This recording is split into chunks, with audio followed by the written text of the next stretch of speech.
No Finanças Pessoais de hoje contamos com António Neves, partner da EY, que nos vai responder à pergunta que aqui hoje lançamos. Qual a limitação existente à dedução de gastos de financiamento? António, qual é esta limitação? Boa tarde. Esta limitação foi introduzida em 2013 na legislação fiscal portuguesa. Já existe noutros países como a Alemanha, como Espanha ou Itália, e visa limitar a dedução dos encargos financeiros suportados pelas empresas.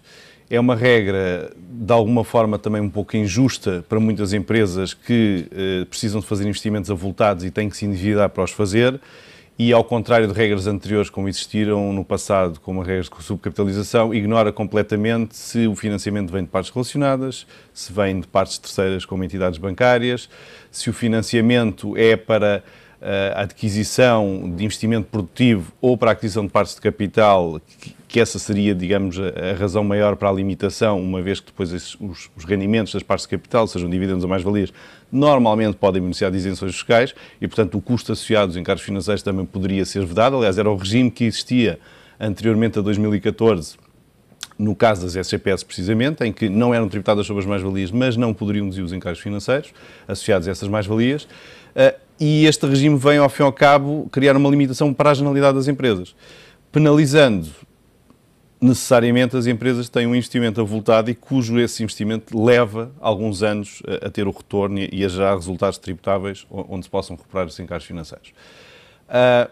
Em 2014 houve uma alteração para tentar amenizar, ao fim e ao cabo, esta limitação no caso dos grupos, ou seja, existe um regime de tributação de grupos, a chamada consolidação fiscal, que hoje em dia em Portugal já não é uma verdadeira consolidação fiscal, mas existe a possibilidade de os grupos serem tributados, os grupos económicos serem tributados pela soma dos lucros e dos prejuízos fiscais das várias sociedades que os compõem.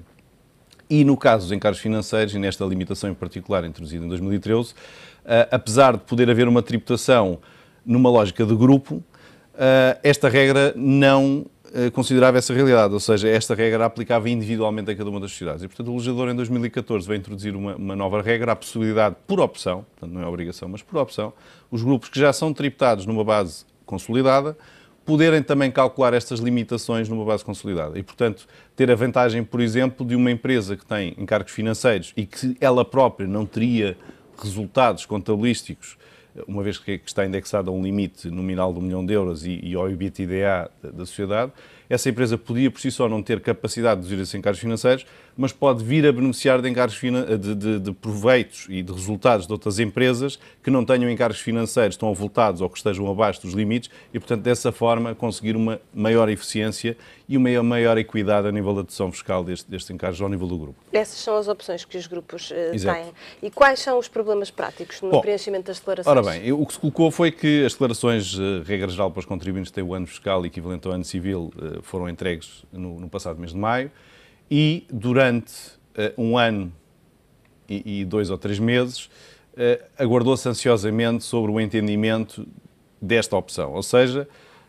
as empresas que adotam o regime de consolidação fiscal têm que entregar as modelos 22 individuais para cada uma das empresas, que não são objeto de liquidação de imposto, e depois a sociedade dominante entrega uma declaração consolidada em que aí sim apura o montante do imposto a pagar pelo grupo. E a questão colocava se essa correção era feita primeiramente numa base individual e depois corrigida numa ótica do grupo, ou se era completamente ignorada a realidade individual e era só feita numa lógica do grupo. A curiosidade deste assunto é que poucas semanas antes, nomeadamente em abril, saiu uma circular da Administração Fiscal Portuguesa no sentido que haveria, digamos, uma dupla correção, ou seja, uma correção primeiro nas declarações fiscais individuais e depois um ajustamento na consolidada. E foi surpresa quando,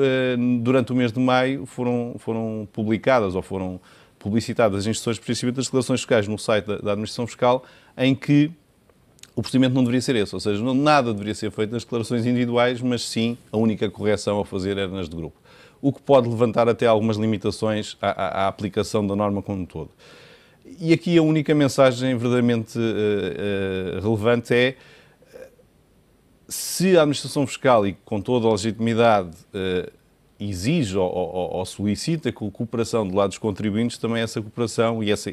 esclarecimento também faz sentido ser feito pela própria Administração Fiscal e atempadamente. E dou um exemplo positivo, em sentido contrário, que aconteceu esta semana com uma circular que foi emitida sobre o novo regime fiscal dos organismos de investimento coletivo, os fundos de investimento, etc., as sociedades de investimento,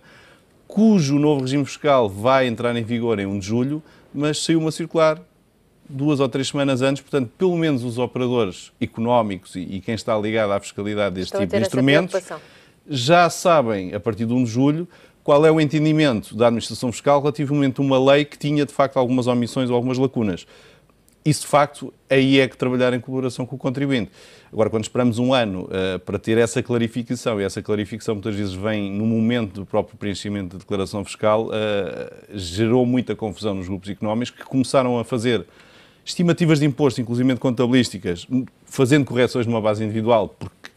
olharam para a circular que tinha sido emitida umas semanas antes e depois vieram verificar que a realidade do sistema informático e de entrega das declarações iria ser diferente. Exatamente. António Neves, muito obrigada pelo seu esclarecimento. Tivemos então aqui a falar sobre as deduções fiscais neste Finanças Pessoais.